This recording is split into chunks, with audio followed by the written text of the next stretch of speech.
అంటే ఇన్‌స్టాలో బాగా భయంకరంగా బ్యాడ్ కామెంట్స్ వచ్చాయి నాకు. ఫస్ట్ నేను ఇన్‌స్టాలో హిందీ వీడియోస్ చేసేదాన్ని. భయంకరంగా బ్యాడ్ కామెంట్స్. తర్వాత ఆహ్, తెలుగు వచ్చేదాన్ని. తెలుగు వీడియోస్ ఆహ్, కొచ్చిన తర్వాత గూడా అందులో కూడా బ్యాడ్ కామెంట్స్. నా పిల్లలు నేను 21లో అనుకుంటా ఇన్‌స్టా ఓపెన్ జేసింది. అప్పటికి నా పిల్లలు చాలా చిన్న పిల్లలు.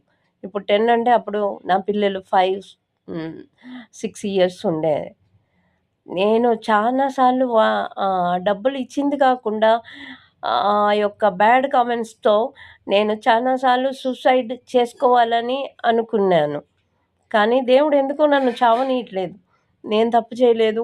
నేనెందుకు చావాలి అని చావుకి ఎదురు తిరిగి అట్లా వచ్చేసేది మైండ్ సెట్టు.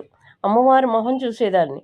ఏంటి నాకీ బాధ అని ఒక్కోసారి శివుడిని తిట్టేదాన్ని, అమ్మవారిని తిట్టేదాన్ని. వాళ్ళు చేసింది తప్పు నేను, వాళ్ళు గాదు. మళ్ళీ వాళ్ళ మీద కోప్పడేదాన్ని.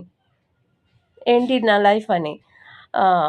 మళ్ళీ ఒక్కసారేంటంటే 2024లో లాస్ట్‌లో ఎవరైతే నాకు బ్యాడ్ కామెంట్స్ ఇచ్చారో 2023 లాస్ట్‌లో ఎవరైతే నాకు బ్యాడ్ కామెంట్స్ ఇచ్చారో వాళ్ళకి నేను హ్మ్. రిటర్న్ కామెంట్స్ చేసేదాన్ని. అప్పుడు వ్యూవర్స్ నాకు చాలా ఫాలోయింగ్ ఉండేది. 17 దాకుండేది. 17 అంటే నేను కూడా బ్యాడ్ కామెంట్స్ రిటర్న్ చేశాను. ఫాలో ద గైడ్‌లైన్స్ అంటే నాకేం అర్థం కాదు. ఇప్పటికి వచ్చి యూట్యూబ్‌లో ఏమీ తెలీదు. నోటిఫికేషను, ఆ రూల్ అండ్ రెగ్యులేషన్ ఏమీ తెలిసేది కాదు. నేను రిటర్న్‌గా చాలా మందికి షేర్ చేశాను నా ఫ్రెండ్స్‌కి కూడా.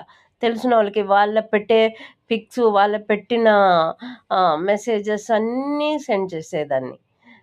అంత డీప్‌గా డిప్రెషన్‌లోకెళ్ళిపోయా.